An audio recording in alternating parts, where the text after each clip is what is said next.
They appeared at the end of the dock like ghosts from a nightmare I thought I'd escaped. Robert, Carol, Arthur, suitcases in hand, eyes locked on my 70-foot yacht. The same family who threw me out penniless 5 years ago had found me and they wanted in. No call, no warning, just pure entitlement. Arthur was already snapping selfies in front of the Phoenix my yacht posting to social media before he even reached the boarding ladder.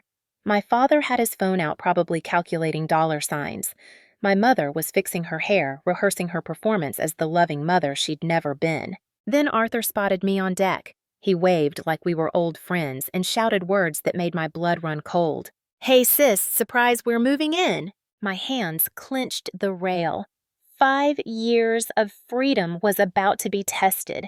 Everything I'd built from scratch, every sacrifice, every sleepless night was now under siege. And I was done running. If you're here for a story about breaking free from toxic family and taking back your power, hit that like button and subscribe. Drop a comment telling me what you'd do if the people who destroyed you showed up demanding a piece of your success. Now let me take you back to where this nightmare began because you need to understand exactly what I escaped. 5 years ago, I was a completely different person. I was Eleanor Vance, the forgotten daughter, the disappointment, the one who was always in the way. We lived in Grand Rapids, Michigan, in a large house that my father, Robert, loved to show off to his business associates. Everything in that house was about appearances, about status, about making sure the neighbors knew we were successful. Everything except me. I was 24 years old, working 2 jobs while trying to finish my degree in maritime management. I had dreams of working in the shipping industry, of traveling the world, of building something meaningful. But dreams didn't matter in the Vance household. Only Arthur mattered. Arthur, my younger brother by 3 years, who had never worked a day in his life, who spent his time partying and talking about get-rich-quick schemes that never materialized. The worst part wasn't that my parents favored Arthur. The worst part was how blatant they were about it. Every family dinner was a performance where Arthur was the star and I was the stagehand, expected to applaud while being invisible. I cooked those dinners, by the way. I spent hours preparing meals that my mother would take credit for while I ate standing up in the kitchen because there was never a seat saved for me at the table. I remember one particular evening that should have been my wake-up call, but I was still too desperate for their approval to see it clearly. I had just received a notification that I had been accepted for a full scholarship to complete my master's degree in maritime management, a prestigious program that only accepted 30 students nationwide. I was thrilled. I thought finally they would be proud of me. Finally, I would matter. I waited until we were all seated for dinner. Well, until they were all seated. I was serving the pot roast I had spent 3 hours preparing. I cleared my throat and said, trying to keep my voice steady, "I have some exciting news. I got accepted into the Maritime Management Master's program at the Florida Institute of Technology, with a full scholarship." The silence lasted maybe 2 seconds before my father cut me off without even looking up from his plate. "That's nice, Eleanor. Arthur, tell everyone about your cryptocurrency investment. This is the real deal, son." Arthur leaned back in his chair, a smug smile on his face. "So I'm going in on this new coin called Mega Chain. My buddy says it's going to explode. I'm talking about buying an island, maybe a yacht. Real money, not some boring degree." My mother actually clapped her hands together. "Oh, Arthur, that's wonderful. You've always been so clever with money." Arthur had never been clever with money. He had burned through 3 different trust funds that my grandparents had left him, but I didn't say that. I just stood there holding the serving spoon, feeling invisible. "Dad," I tried again, my voice smaller now. "The scholarship is really competitive. It could open doors for me in international shipping. I could actually build a career." My father finally looked at me, and I wished he hadn't. His eyes were cold, dismissive. "Eleanor, enough. Nobody wants to hear about your little hobbies. We're discussing Arthur's future here. Why don't you go check on dessert?" My mother nodded, waving her hand at me like I was a waitress. "Yes, dear. And make sure you bring the good china for the pie. Arthur deserves a nice presentation." Arthur laughed that cruel little laugh he had perfected over the years. "A master's degree, sis, while you're stuck in some boring classroom, I'll be buying a private island with my crypto profits. Maybe you should forget school and just ask me for a job. I might need someone to manage my yacht when I buy one." Something cracked inside me that night, but I still wasn't ready to leave. I told myself they were just having an off day. I told myself that when I graduated with my master's degree, when I got a great job, they would finally see my worth. I told myself a lot of lies to avoid facing the truth. The abuse wasn't always verbal. It was in the way my father would borrow money from my bank account without asking, withdrawing hundreds of dollars to fund Arthur's schemes. It was in the way my mother would cancel plans with me at the last minute because Arthur needed something. It was in the way they would talk about family vacations. They were planning trips to Europe and the Caribbean, and then casually mention that they couldn't afford to bring me along because they needed to save money. But they could afford to buy Arthur a new BMW when he crashed his third car. They could afford to pay off his gambling debts. They could afford to fund his failed business ventures one after another. They just couldn't afford to treat me like I mattered. I had one ally in that house. My Aunt Vivian, my mother's younger sister, was the only person who ever saw me. She lived 2 hours away, but she would drive in for Sunday dinners when she could, and she always made sure to sit next to me to ask about my studies, to treat me like I was worth her time.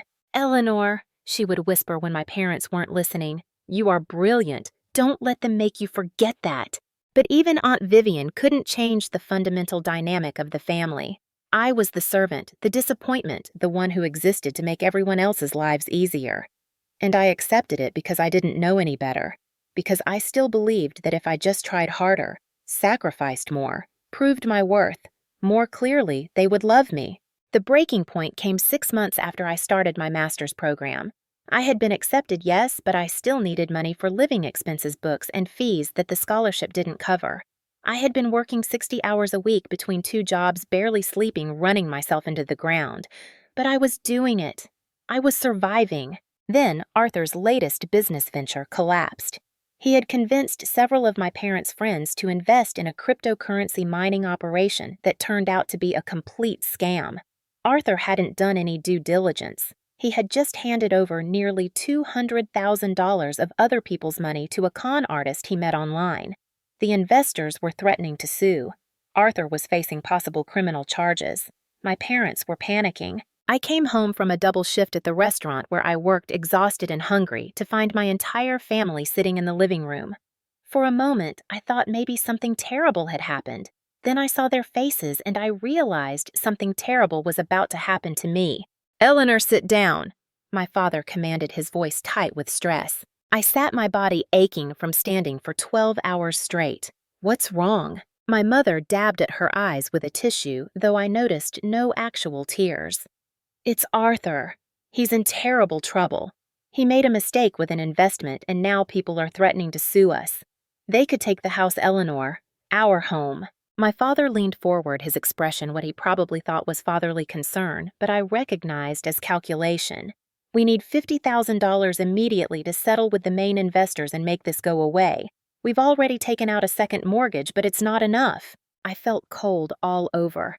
"I don't have $50,000. I'm a student. I work in restaurants." "You have your grandmother's inheritance," my father said flatly. My grandmother, my father's mother, had left me $50,000 when she passed away 2 years earlier. She had been the only other person besides Aunt Vivian who had ever shown me genuine love.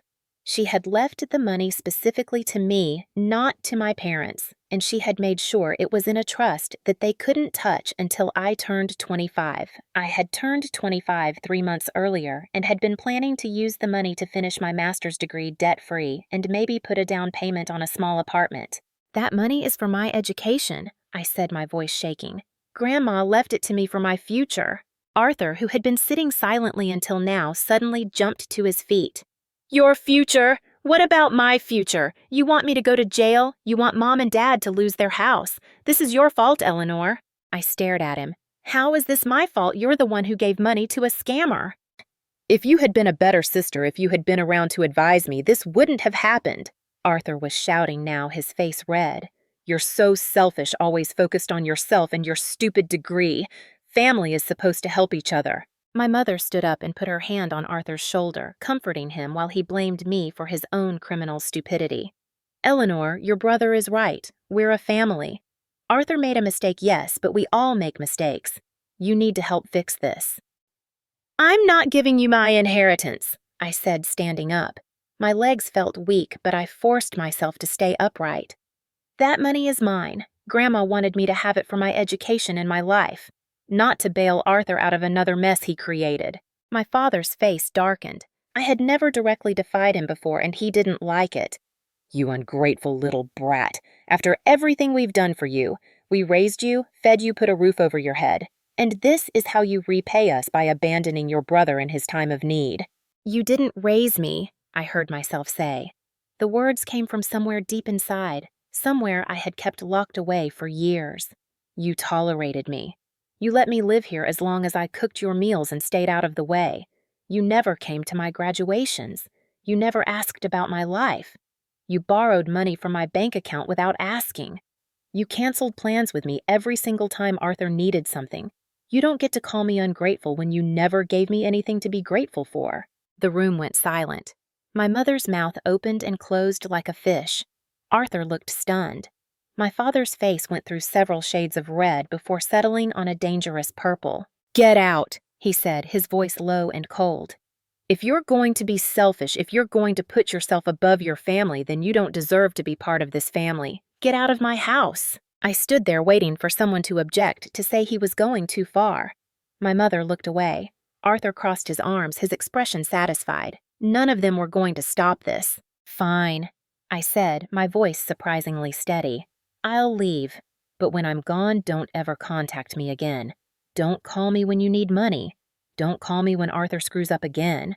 Don't call me when you want someone to blame for your problems. I'm done." I turned and walked upstairs to my room, the room I had occupied for 24 years, and I started packing. I could hear them downstairs, already moving on, already forgetting about me. My mother was comforting Arthur, telling him everything would be okay. My father was on the phone, probably trying to find another source of money now that I had refused. It took me 2 hours to pack my entire life into 3 suitcases and 2 boxes. I didn't own much. Most of my money had gone to supporting myself through school. I called Aunt Vivian, my hands shaking as I dialed. "Eleanor, honey, what's wrong?" I told her everything.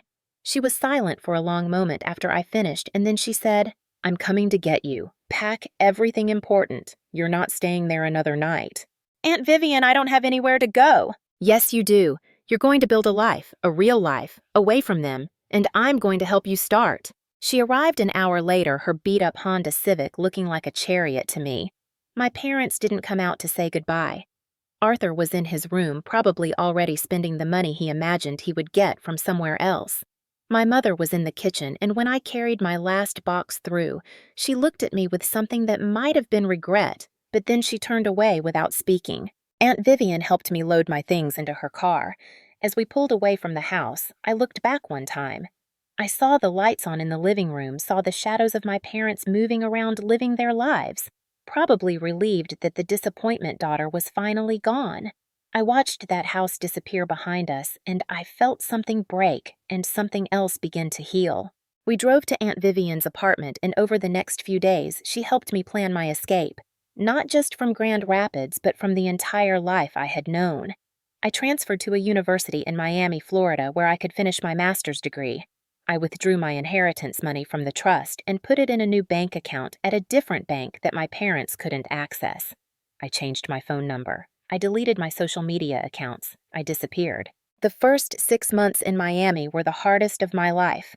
Aunt Vivian had given me $1,000 to help me get started, but I was determined not to be a burden to anyone ever again. I found a tiny studio apartment in a neighborhood that was politely described as transitional, but was really just dangerous. My windows didn't lock properly. The air conditioning barely worked. I could hear my neighbors fighting through the thin walls at all hours. I couldn't find work in my field right away because I didn't have my degree yet and had no connections in Miami. So I took whatever jobs I could get. I washed dishes in restaurant kitchens, working split shifts that left my hands raw and bleeding from the chemicals. I cleaned boats at the marina for cash under the table, scrubbing barnacles off hulls in the blazing sun. I did overnight inventory at a warehouse counting boxes while fighting to stay awake. There were nights when I ate nothing but rice and canned beans because that was all I could afford. There were days when I was so tired I could barely stand, when my body ached so badly that I wanted to cry. There were moments when I wondered if I had made a terrible mistake, if I should call my parents and apologize, if I should just give up. But then I would remember that last night in their house. I would remember Arthur blaming me for his mistakes. I would remember my mother turning away from me. I would remember my father's cold eyes telling me I was worthless unless I gave them what they wanted. And I would force myself to keep going. Aunt Vivian called me every week without fail. She never offered me money because she knew I wouldn't take it, but she offered me something more valuable. She offered me belief. She believed I could do this. She believed I was strong enough. She believed I mattered. "You're building something, Eleanor," she would tell me. "Brick by brick, you're building a life that belongs to you. They can't take that away." The turning point came 8 months after I arrived in Miami. I was working at the marina as usual, scrubbing the deck of a massive charter yacht when I heard someone shouting for help. I ran toward the sound and found a small crowd gathered near the dock. A dolphin had gotten tangled in an old fishing net and was trapped in the shallow water, thrashing in panic. Everyone was standing around calling 911, taking videos, but nobody was doing anything. I didn't think. I just kicked off my shoes and jumped into the water. The dolphin was terrified, and I knew if I didn't get the net off soon, it would drown or injure itself badly. I had learned about marine animal rescue protocols in one of my undergraduate classes, and I forced myself to stay calm as I approached the dolphin, speaking softly, moving slowly. It took me 20 minutes to carefully cut away the net without hurting the dolphin. My arms were covered in scrapes from the netting. My clothes were soaked through. But the moment that dolphin swam free, diving into deeper water and then surfacing to breathe, something inside me soared. The small crowd that had gathered actually applauded. One man, a barrel-chested older guy with white hair and deeply tanned skin, walked up to me as I climbed back onto the dock. "That was good work," he said, his voice gruff. "You know what you're doing around boats and sea life." "I'm studying maritime management," I told him, wringing out my shirt. "I've always loved the ocean." He studied me for a moment. "I'm Captain James Morrison, retired Navy, now I run this marina. You looking for better work than scrubbing hulls?" That conversation changed everything. Captain Morrison offered me a position as his assistant marina manager. It wasn't glamorous, it wasn't high-paying, but it was a foot in the door of the industry I loved. More importantly, Captain Morrison became a mentor. He taught me everything about managing a maritime operation, about the business side of boats and shipping, about leadership and decision-making. Under his guidance, I completed my master's degree while working full-time at the marina. I was promoted to marina manager within a year. I was relentless, taking on every challenge, learning every aspect of the business. I worked harder than anyone else because I had something to prove not to my family, but to myself. Captain Morrison introduced me to people in the shipping industry. I started taking on consulting projects. I helped a small charter company restructure their operations and increase their profitability by 40%. Word spread. Other companies started calling me. Within 2 years, I was headhunted by one of the largest maritime logistics companies in Florida to be their director of fleet operations. The salary was 6 figures. The responsibility was enormous. I was managing a fleet of 30 commercial vessels and over 200 employees. I was 28 years old, and I was succeeding beyond anything I had imagined when I left Grand Rapids. I bought my yacht, the Phoenix, during my 3rd year in Miami. She was a foreclosure, a beautiful 70-foot sport fisher that had been neglected and abused by her previous owner. She needed extensive repairs and updates, but I fell in love with her the moment I stepped aboard. The name Phoenix felt right. Rising from the ashes, rebirth, transformation. I spent every spare moment working on that boat. I learned to repair engines, refinish wood, upgrade electronics. The Phoenix became my sanctuary, my home, my symbol of everything I had overcome. I kept her docked at a private berth near Miami Beach, and on weekends I would take her out into the ocean, just me and the endless blue water, feeling more free than I ever had in my life. It was around this time that I reconnected more deeply with Aunt Vivian. She came to visit me in Miami, and when she saw the Phoenix, when she saw my life, she actually cried. "I'm so proud of you, Eleanor," she said, hugging me on the deck of my yacht. "You did this all by yourself. You're amazing." "I couldn't have done it without you," I told her honestly. "You believed in me when nobody else did." She took photos that day. Lots of photos. Me standing at the helm, me sitting on the deck, me holding a glass of wine and smiling. Real smiles, not the forced ones from my childhood. "Can I post some of these on Facebook?" she asked. "I want to brag about my incredible niece." I hesitated. I had stayed completely off social media for 3 years, avoiding any chance of my family finding me. But I was also tired of hiding, tired of living like I had done something wrong when I was the one who had escaped. "Just keep it private," I told her. "Only your friends." She promised she would. It was also during this time that I met Marcus Thorne. He was Aunt Vivian's nephew on her husband's side, a maritime attorney specializing in commercial shipping law and asset protection. Aunt Vivian thought we should meet because Marcus had a lot of clients in my industry, and I was starting to think about launching my own consulting firm. Marcus and I met for coffee, and I immediately appreciated his sharp mind and straightforward manner. He was in his mid-30s, had built a successful practice, and understood the maritime world inside and out. "You need to protect what you're building," he told me during one of our early conversations. "You've worked too hard to have it taken away by anyone." Marcus helped me set up a consulting LLC. He helped me structure my assets properly. He advised me on contracts and negotiations. More than that, he became a friend, one of the few people I trusted completely. He knew my story because Aunt Vivian had told him, and he understood why I had built such high walls around my life. "Your family sounds toxic," he said bluntly one day over lunch. "If they ever come looking for you, you need to be prepared." "They won't," I said confidently. "They made it very clear I don't exist to them anymore." "Money changes things," Marcus warned. "If they find out you're successful, they might change their tune." I laughed it off. My family didn't know where I was or what I was doing. I had been invisible to them when we lived in the same house. Now that I was 2,000 miles away, I was completely off their radar. Or so I thought. The first crack in my carefully constructed new life came 4 years after I left Grand Rapids. Aunt Vivian came to visit for a long weekend. We had a wonderful time. I took her out on the Phoenix. We explored Miami. We had long conversations about life and healing and moving forward. She took more photos, dozens of them. One evening, as we sat on the deck of the Phoenix watching the sunset, she asked, "Eleanor, can I post some of these photos? I promise I'll be careful. I just want to show people how well you're doing." I should have said no, but I was feeling confident, secure in the life I had built. What were the chances that anyone from my old life would see some photos on my aunt's Facebook page? "Okay," I agreed. "But keep the location vague. Don't mention Miami specifically." Aunt Vivian posted the photos the next day. She kept her promise about the location, just mentioning visiting my incredible niece down south. But she didn't realize that her privacy settings had been changed during a recent Facebook update.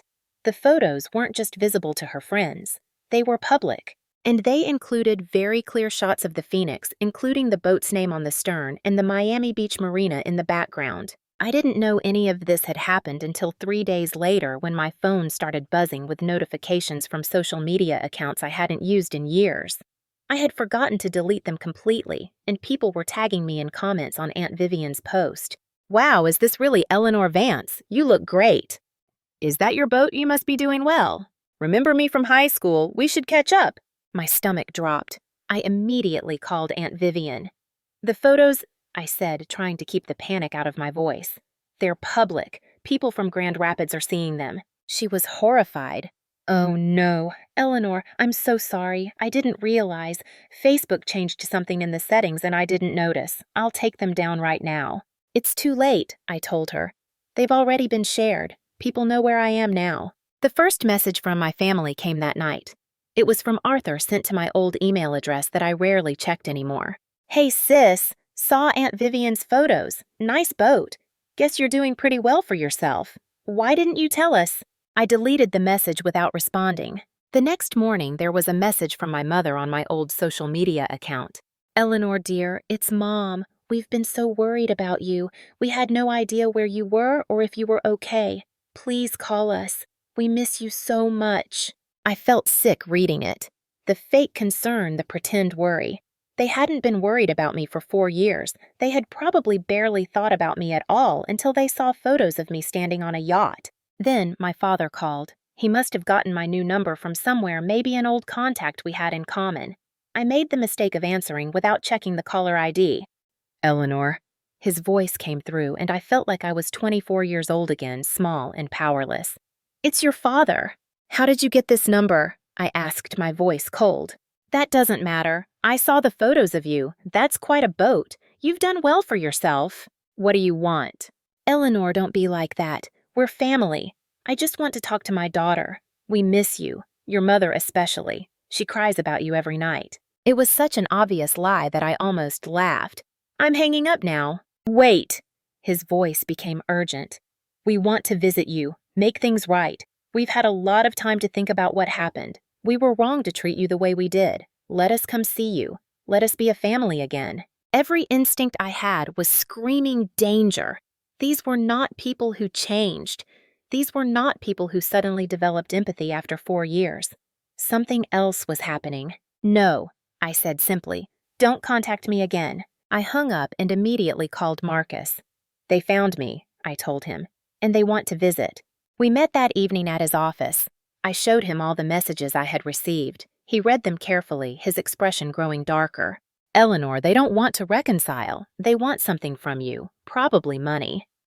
I figured that much out myself, I said. What do I do? First, you don't respond to any of their messages. Second, you document everything, every call, every message, every attempt to contact you. Third, you prepare for the possibility that they might show up in Miami anyway. They wouldn't do that, I said, but even as I said it, I knew I was wrong. Of course they would do that. They had driven 2,000 miles on speculation based on some Facebook photos. They were desperate, which made them dangerous. Marcus pulled out a legal pad. Let's go over your assets. What do you have that they might try to claim or access? We spent the next 2 hours reviewing everything. The Phoenix was titled solely in my name, purchased with money I had earned. My consulting company was a separate legal entity. My bank accounts were at institutions my family had never used. My apartment lease was in my name only. Everything I owned, I had built myself with no financial contribution from them whatsoever. Good, Marcus said. That makes it harder for them to claim any legal right to your assets. But Eleanor, if they show up, you need to be firm. You can't let them manipulate you. And you absolutely cannot let them onto your property, especially the Phoenix. I won't, I promised. I mean it. People like this, they'll use any emotional leverage they can find. They'll bring up the past, try to make you feel guilty, play on your sense of family obligation. You need to remember that they made their choice when they threw you out. They don't get to unmake that choice just because you've become successful. I nodded, but part of me was still hoping I was wrong. Part of me was still that girl who desperately wanted her parents to love her, who wanted her brother to see her as more than an ATM machine. Part of me wanted to believe that maybe, just maybe, they had actually changed. That naive part of me died 2 days later when they showed up. I was on the Phoenix doing routine maintenance when I heard voices on the dock. I looked up and felt my blood run cold. There they were, all 3 of them. Robert, Carol, and Arthur walking toward my boat, like they had every right to be there, dragging expensive luggage behind them. My father looked older, grayer. My mother had gained weight and looked tired, but Arthur looked exactly the same, that entitled smirk on his face as he took in the Phoenix, already calculating its value. I climbed up onto this deck and stood at the rail, blocking the boarding ladder. What are you doing here? My father's face lit up with a smile that didn't reach his eyes. Eleanor's sweetheart surprise. How did you find me? Oh, we have our ways, he said vaguely. Aren't you going to invite us aboard? We've come all this way to see you. I didn't invite you to Miami, I said flatly. And you're not coming on my boat. My mother stepped forward and I could see her activating what she probably thought was maternal warmth. Eleanor, baby, don't be cold. We've been so worried about you. We had no idea you were doing so well. We're so proud of you. Proud. That word coming from her mouth after everything.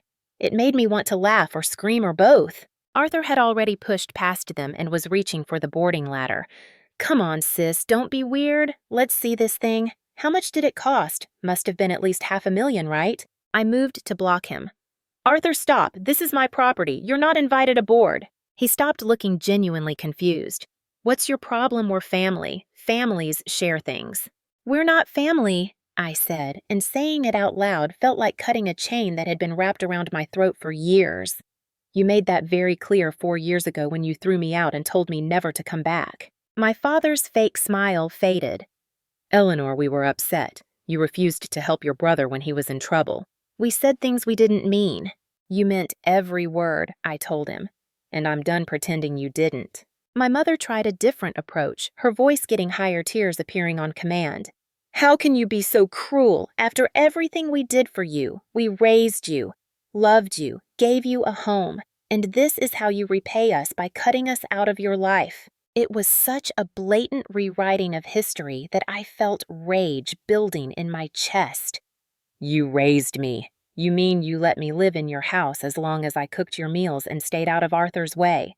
You loved me. You couldn't remember my birthday half the time. You gave me a home. You threw me out of that home the moment I refused to fund Arthur's criminal activities. That's not fair, My father said, his voice hardening. We're family. You owe us. I owe you nothing. Arthur finally showed his true colors, his fake friendliness evaporating. Oh, come on with the victim act. So we weren't perfect parents. Get over it. You clearly landed on your feet. You have all this. He gestured at the Phoenix and the marina around us. And we're struggling. Dad and Mom had to sell the house because of my legal issues. We're living in a rental. The least you could do is help us out. Help you out, I repeated. Like the help you demanded 4 years ago. What is it this time, Arthur? Another scam you fell for. More bad investments. Let me guess. You need money. I need $200,000, Arthur said bluntly, dropping all pretense. My business is about to take off, but I need capital. You've got it. You can barely even notice that amount of money disappearing. I looked at my parents. Is that why you're here, to help Arthur shake me down? My mother had the grace to look slightly ashamed, but my father met my eyes without flinching. Your brother needs help. You're his sister. Family helps family. That's how it works. That's not how it worked when I needed help, I said. That's not how it worked when I was working 3 jobs to put myself through school. That's not how it worked when you were draining my bank account to fund Arthur's lifestyle. So no, I'm not giving Arthur $200,000. I'm not giving any of you anything except this warning. Get off my dock and don't come back. Arthur's face turned red. You selfish bitch. I knew you'd be like this. You always thought you were better than us. I don't think I'm better than you, Arthur. I just know I'm not responsible for cleaning up your messes anymore. My father took a step forward, and I saw the calculation in his eyes, the same look he used to have when he was deciding how to get what he wanted. Eleanor, let's be reasonable here. We came all this way. At least let us come aboard, see your boat, have a civilized conversation about this. We can work something out. There's nothing to work out. Leave. Now. We're not leaving, my father said, his voice going hard. Not until we've had a proper conversation. You can't just dismiss your family like this. He reached for the boarding ladder, clearly intending to force his way onto my boat. I had been expecting this. Marcus and I had prepared for this exact scenario. I pulled out my phone and dialed the number I had already programmed in. Officer Miller. This is Eleanor Vance. I have 3 people trespassing on my property at the Miami Beach Marina Dock 42. They're attempting to board my vessel without permission and refusing to leave when asked. Can you send someone? My father froze. You're calling the cops on your own family? You're not my family, I said clearly. You're 3 people I used to know who are currently trespassing on my property. Officer Miller, who I had met with earlier in the week as part of my preparation for exactly this situation, assured me he was sending a unit immediately. The marina was less than 10 minutes from the police station. My mother started crying for real now, not the fake tears from earlier. Eleanor, please, don't do this. We'll leave. Just don't call the police. Too late. I already called them. You have about 8 minutes to be gone before they arrive. Arthur exploded. You know what, screw you, Eleanor. You think you're so special with your fancy boat and your big career. You're nothing. You've always been nothing. A disappointment, an embarrassment. The only thing you were ever good for was being useful, and you can't even do that anymore. Every word was designed to hurt me, to make me feel small and worthless, the way they had always made me feel. And 4 years ago, it would have worked. 4 years ago, I would have crumbled under that kind of verbal assault. But I wasn't that person anymore. Is that really the best you can do, Arthur? I asked, my voice calm. After all these years, that's still your go-to move. Call me names and hope I'll give in. I survived 4 years without you. I built this life from nothing while you were living off Mom and Dad and burning through other people's money. Your opinion of me couldn't matter less. The police car pulled into the marina parking lot with 6 minutes to spare. Officer Miller and his partner walked down the dock with the calm efficiency of professionals who had handled this exact situation 1,000 times. "Miss Vance," Officer Miller called out. "That's me. These 3 people are trespassing on my property and attempting to board my vessel without permission. I've asked them to leave multiple times and they've refused." Officer Miller turned to my family. "Sir, ma'am, young man, I'm going to need you to step away from this boat and leave the marina premises immediately." My father tried to argue. "Officer, this is a family matter. This is my daughter. We just want to talk to her." "Sir, the young lady has made it clear she doesn't want you here. This is private property. If you don't leave voluntarily, I'll have to arrest you for trespassing." That got through to them. The threat of arrest, the public humiliation of being led away in handcuffs was apparently where they drew the line. My mother was crying openly now. My father looked furious but defeated. Arthur was staring at me with pure hatred. As they gathered their expensive luggage and started walking back toward the parking lot, my mother turned back one last time. "You'll regret this, Eleanor. Family is everything. You'll learn that one day." "I already learned it," I told her. "That's why I'm choosing to surround myself with people who actually care about me." After they left, Officer Miller stayed to take my statement and take photos of them leaving for documentation. Marcus arrived 20 minutes later, having rushed over from his office as soon as I texted him. "You did good," Marcus told me after Officer Miller left. "That took courage." "I don't feel courageous," I admitted. My hands were shaking with adrenaline and emotion. "I feel sick." "That's normal. But Eleanor, you stood your ground. You didn't let them manipulate you. You protected what you've built. That's huge." Over the next few days, with Marcus's help, I filed for a restraining order against all 3 of them. The hearing was quick. The judge took one look at the documentation, the police report from the marina incident, the threatening messages they had sent, and granted the order without hesitation. The restraining order required them to stay at least 500 feet away from me, my residence, my workplace, and the Phoenix. If they violated it, they could be arrested immediately. It was a legal shield, a formal acknowledgement that they had no right to access my life anymore. The messages didn't stop immediately. My mother sent long, guilt-tripping emails about how I was destroying the family. My father tried to call from different numbers, getting angrier each time I didn't answer. Arthur posted vague, nasty things on social media about ungrateful family members. But then Marcus sent them a formal cease and desist letter and the communications stopped. They finally got the message. I was done. Permanently, irrevocably done. In the weeks and months that followed, I heard through mutual acquaintances about what happened to them. Arthur's business ventures continued to fail. Without my money to bail him out, he faced consequences for the first time in his life. He had to declare bankruptcy. He got sued by several investors. His social media presence, once full of bragging posts about his lavish lifestyle, went silent. My parents, who had mortgaged everything to try to save Arthur from his legal troubles, lost their nice rental and had to move to a smaller place in a cheaper neighborhood. My father's business contacts dried up when word spread about Arthur's failed ventures. My mother's book club friends stopped inviting her to events.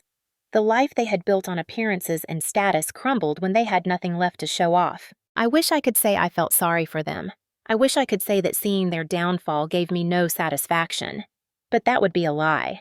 There was a deep, gratifying sense of justice in watching them face consequences for their actions, in seeing Arthur have to work real jobs for the first time in his life, in knowing that they finally understood that actions have consequences.